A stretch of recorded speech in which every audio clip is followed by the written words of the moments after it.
Have you ever wondered why people seem to talk about Ace-5 suited as if it's a magic hand that we should always play aggressively? Or perhaps you've heard players or commentators refer to it as the solver hand. If you have, this video is for you.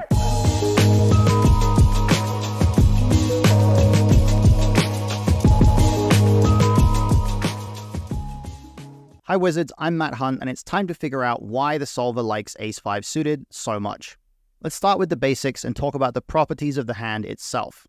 The best way to look at Ace-5 suited is that it's one of very few hands in the deck which possess the properties of multiple different hand classes at the same time. In fact, it may be the only one. First, it has connectivity.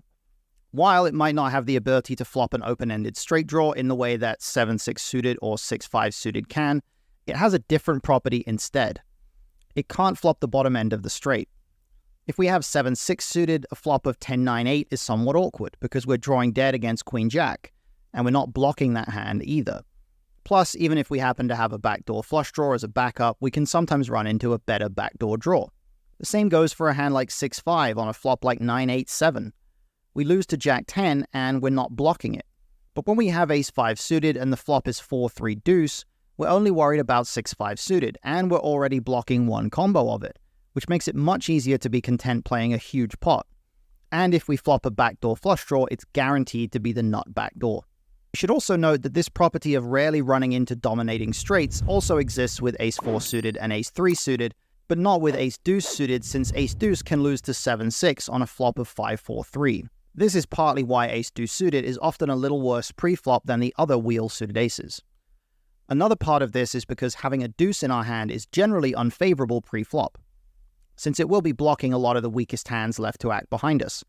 Plus, of course, we have to consider the basic reality that having a 5 kicker is better than having a deuce kicker.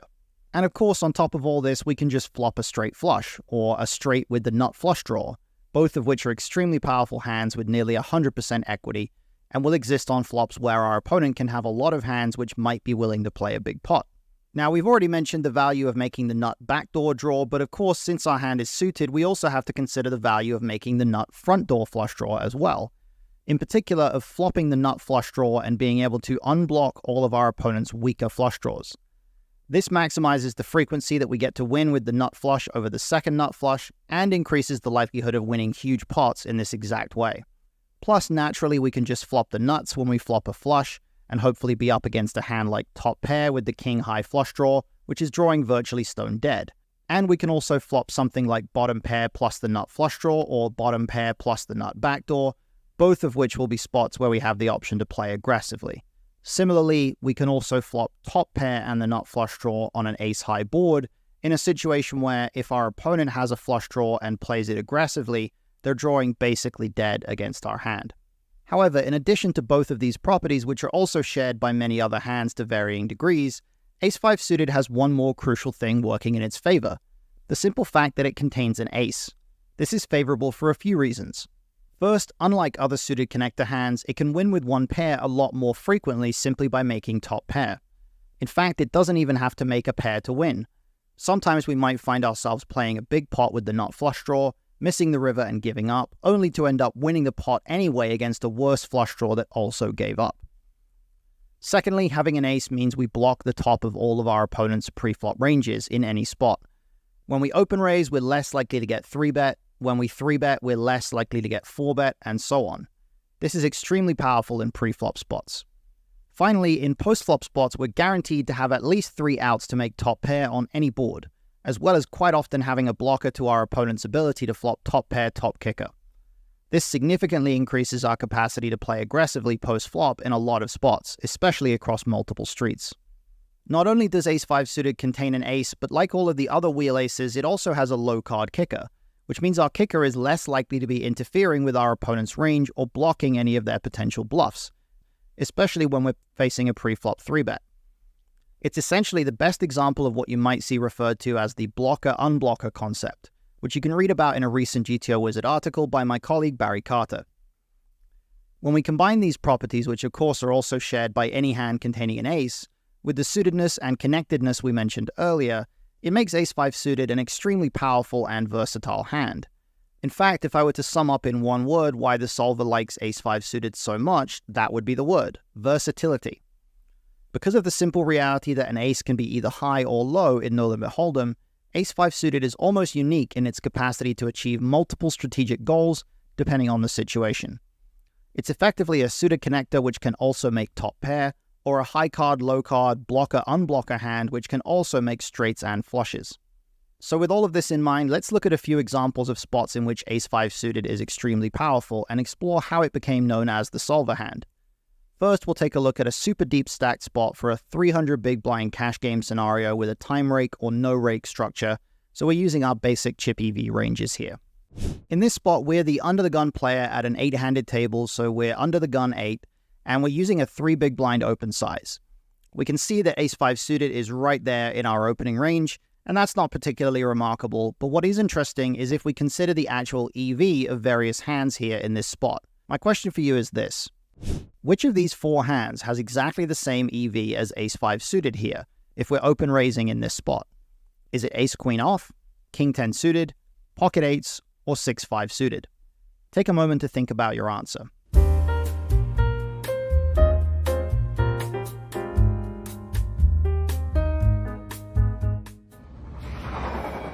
Well, the answer is actually king-10 suited, so good job if you got that one right. But here's the really interesting thing. All the other hands listed there are doing substantially worse than ace-5 suited. If we take a look at the EVs themselves for the raising hands here, ace-5 suited is making 0.09 big blinds, which is the equivalent of 9 big blinds per 100 hands, which is a fairly solid win rate. King-10 suited is, as we said, exactly the same, but ace-queen off is only making 0.01 big blinds, so 1 big blind per 100. Ace-5 suited is making 9 times as much EV as ace-queen off here. If we look at pocket 8s and 6-5 suited, both of those hands are making exactly 0 EV. They're breaking even, which means they're mostly added to our range as a mix in this spot due to the need for board coverage across as many textures as possible. In fact, even pocket 9s or queen-jack suited are only making 0.1 big blind here, or 10 big blinds per 100. Meaning ace-5 suited is roughly equivalent in value to each of those 2 hands in this spot. I imagine if you asked the vast majority of players, they would assume that the value of 9s or queen-jack suited at deep stacks here would be much greater than ace-5 suited, but it really isn't. Now let's flip around to look at what happens for the player on the button here responding to the under the gun 8 open raise. We can see that ace-5 suited is mixing between 3 bets and calls here, and never folding, but again, let's take a look at the EVs. Ace-5 suited is making 0.16 big blinds, or 16 big blinds per 100, with either option here, which is more than any pocket pair from pocket 7s downward. And it's also more than any other suited ace without a Broadway card as a kicker. Clearly, the in-position player on the button here benefits a lot from all the various properties that ace-5 suited possesses. The real magic of ace-5 suited, though, and one of the reasons why it often plays so aggressively, comes when we look at the under-the-gun 8 player's response against a 3-bet from the button. Ace-5 suited is actually 4-betting at a high frequency here, roughly 70% of the time, which is more than any other hand in this range except for pocket aces. Ace-5 suited is actually the second most common 4-betting hand in this player's range. Why would this be the case? Well, it all comes down to the blocker-unblocker phenomenon, and we can see that if we look at the button player's response against the 4-bet. If we highlight the range of hands which the button is folding to the 4-bet, we can see 2 things. First of all, some of the hands which are folding are actually ace-x hands which dominate ace-5 suited, which is very nice. Everything in this region here, and also ace-king off in addition to that. And this is very helpful because it means we can fold out better hands by 4-betting. But most importantly, a big chunk of the range which is folding to the 4-bet contains 2 cards between a king and an 8 or a 7. You can see everything in this region right here. And that's going to mean that we're unblocking all of those hands with ace-5 suited. And if we, on top of that, look at the range which is actually 5-betting, so I highlight the 5 bets here, we can see something really interesting. It's very clear very immediately. Every single hand has an ace in it. Other than the fact that they're 5-betting pocket kings exactly once in every 1,000 times that they have it here, every hand that's 5-betting has at least 1 ace in it. This means that the efficiency of 4-bet bluffing with ace-5 suited here is really maximized in 2 ways. we're unblocking most of the 3-bet fold hands, and we're blocking all the 5-bet hands. Finally, there's one other interesting bonus here. Take a look at the hands which call the 4-bet. In particular, take a look at 6-5 suited and 5-4 suited. They're flatting this 4-bet sometimes here, because the button needs to have some board coverage in their flatting range. This means that not only can we block the 5-betting hands and unblock the folding hands, but we actually sometimes get value from being called by hands we're dominating. When the flop comes ace-6-5 or 5-5 deuce, we can potentially win a huge pot, and our overall equity is slightly better against the button's entire continuing range as a result. This is another small factor that contributes to ace-5 suited being so powerful here. Now that we've looked at a deep stacked spot, let's take a brief look at a shallower stacked tournament spot to see why ace-5 suited likes to play so aggressively in those scenarios. Here we're playing with 40 big blind symmetric stacks and chip EV ranges, so we're not factoring in ICM, and it's the button versus small blind formation. We're obviously opening ace-5 suited every single time here on the button, and then the small blind is 3-betting fairly wide here about 13% of the time. When it gets back around to us on the button, ace-5 suited is actually 4-bet 100% of the time here. We're 4-bet jamming every single time with ace-5 suited. Why would that be the case? Well, once again, it comes down to the blocker-unblocker effect. If we look at the small blind's call-off range versus the button's jam, a lot of it is ace-10 plus, ace-10 suited up to ace-king suited, and then also ace-10 off through ace-king off at a pretty decent frequency as well. And of course, we're blocking these hands with ace-5 suited. And in particular, we're also unblocking all of these offsuit Broadway hands, which are pretty high-frequency 3-bet folds in this formation, as well as unblocking some of these middling suited hands on top of that. One other important factor here is that while jamming ace-5 suited is making an entire big blind of EV here on its own as a jam, so it's good for that reason first of all, it's also helpful for the rest of our range. Having hands like ace-5 suited in our 4-bet jamming range forces our opponent to start calling off with middling pocket pairs like 6s through 9s, and strong but not nutted ace-x hands like those ace-jacks and ace-10s that we saw.